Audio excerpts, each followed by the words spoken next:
On the 17th of February, our church celebrates the feast of Saint Theodore. The following are some thoughts on his life and works.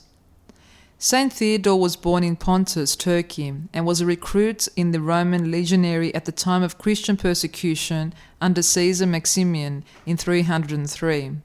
The saint confessed his faith at a military camp.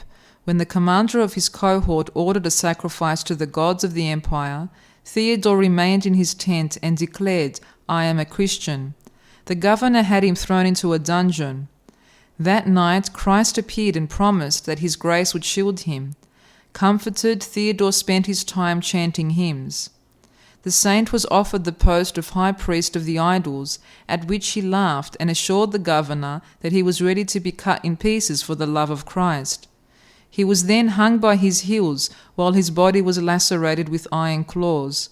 But faced with the saint's resolution, the tormentors laboured in vain, and the governor, fearing lest this example encourage other Christians, decided to be done with him, and he condemned him to be burnt to death. When they reached the stake, the martyr took off his clothing and sent up a fervent prayer that God would strengthen the other confessors. He walked freely into the flames, which surrounded him but left him untouched. In the midst of this triumph, Saint Theodore gave back his soul to God with thanksgiving. In 361, Julian the Apostate was doing his utmost to restore pagan customs.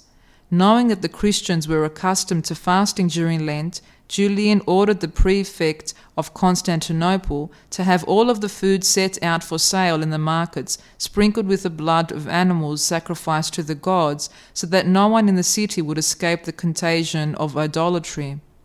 Appearing in a vision to Patriarch Eudoxius, Saint Theodore informed him of what was happening and told him to instruct the Christians not to buy food from the markets, but instead to eat goliva made from grains of boiled wheat.